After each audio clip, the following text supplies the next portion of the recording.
22. King Adam II. Man was created by God to exercise dominion over the earth.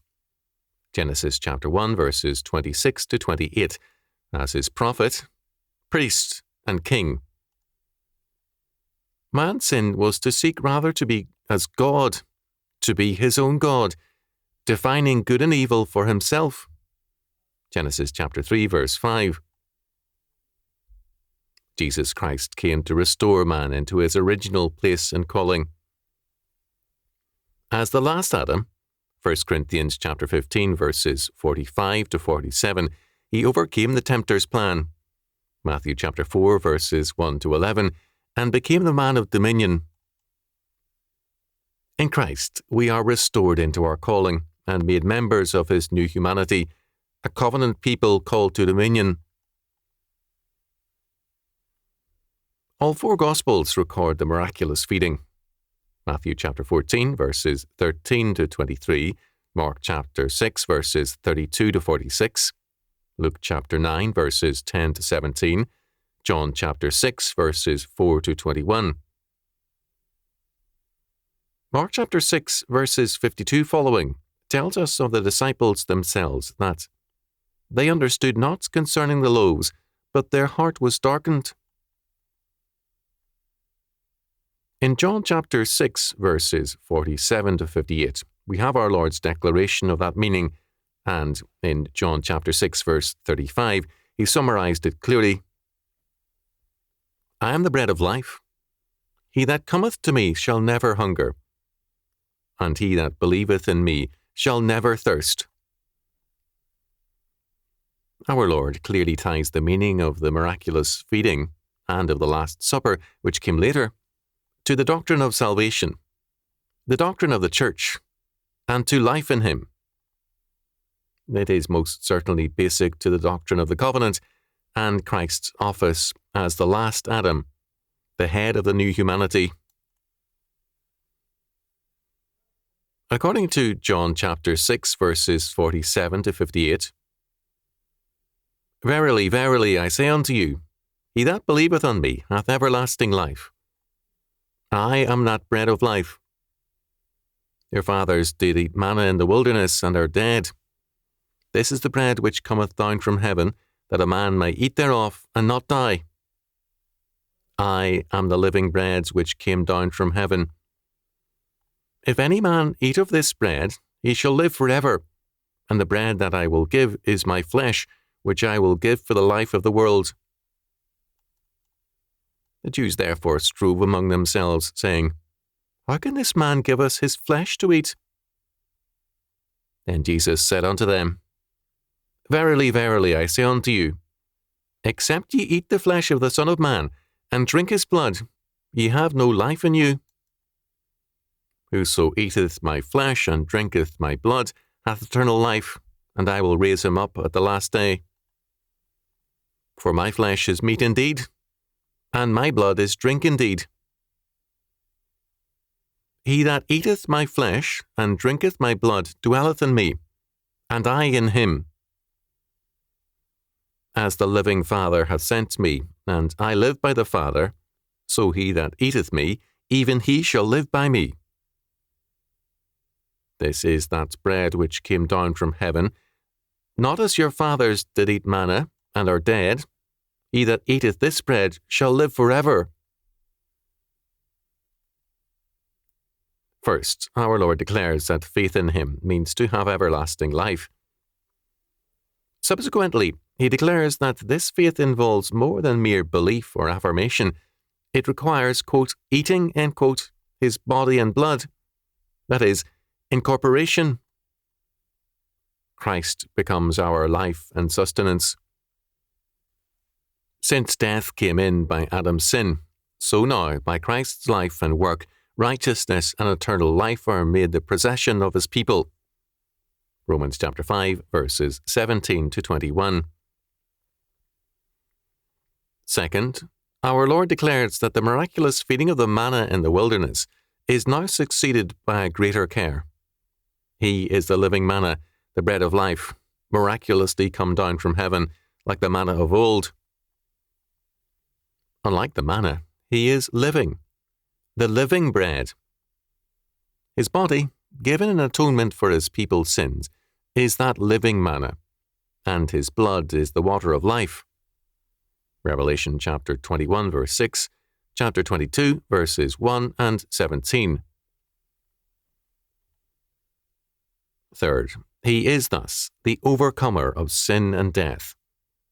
In his person, paradise is restored, and the gates of Eden begin to reopen to covenant man.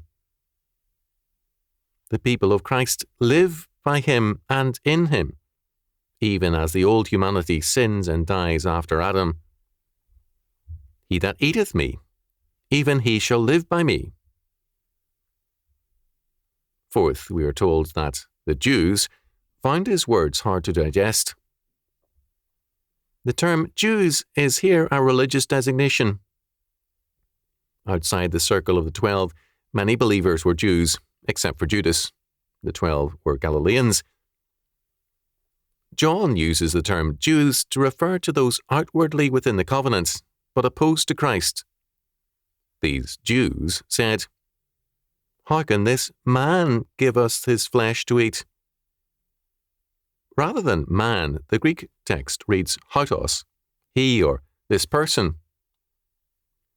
Our Lord had first said, "The bread that I will give is my flesh, which I will give for the life of the world." These Jews clearly understood the reference. Jesus was saying that he, in his own person, would make atonement for the life of the world. They knew also that the only valid atonement is by God's appointment and in God's prescribed way. They were insistent that Jesus was only a man, possibly a demon-possessed man.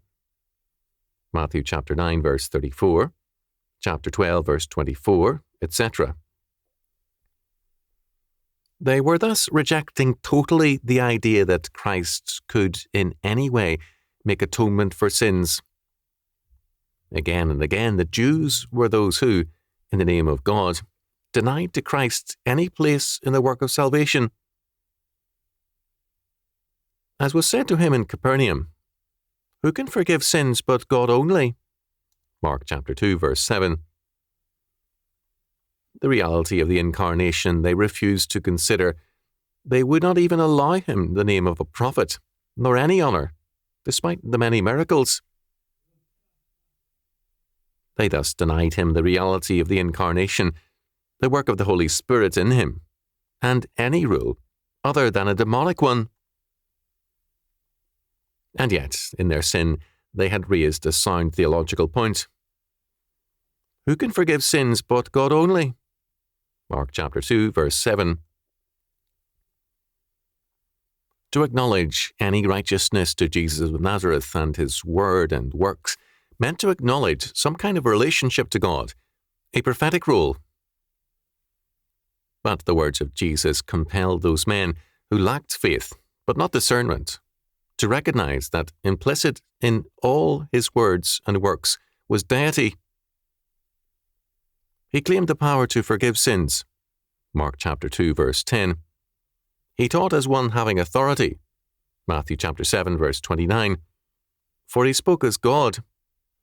I say unto you, as more than man.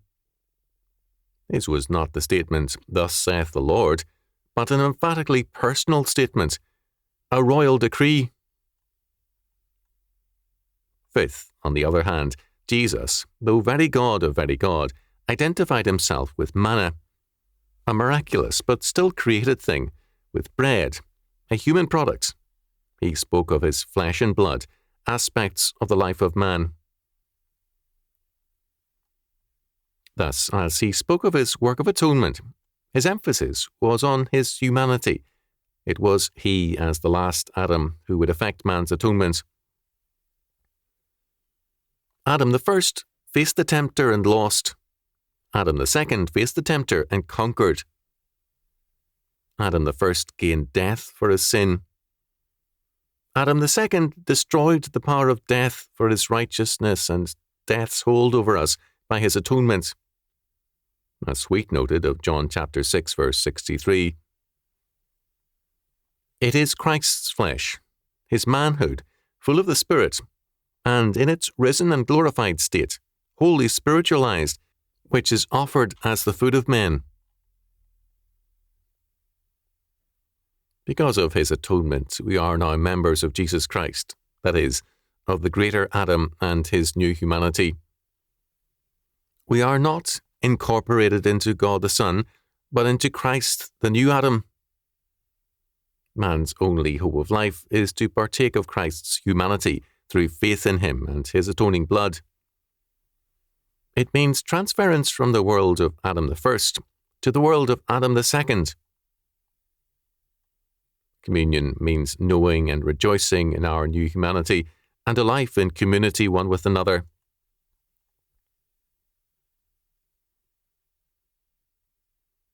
Our Lord speaks of his body as both flesh and blood, bread and wine, and as the nourishment of his people and their life. The sin of man was to try to be a god. Genesis chapter 3, verses 1 to 5. The grace of man is to be a creature in Jesus Christ, to know our total dependence upon the Holy Trinity and upon our new federal head and Adam, Jesus Christ. We have been made, John chapter 1, verse 3, and remade by him, John chapter 3, verse 16. He, having destroyed sin and death, and taken captivity captive, Psalm 68, verse 18, Ephesians chapter 4, verse 8, has restored us to dominion. He reigns now over all things, and he summons us to conquer and to reign in him, to put down all rule and all authority and all power, and to put all his enemies under his feet in his name and by his power. 1 Corinthians chapter 15, verses 24 to 28. He is King of kings and Lord of lords. And they that are with him are called and chosen and faithful. Revelation chapter 17, verse 14.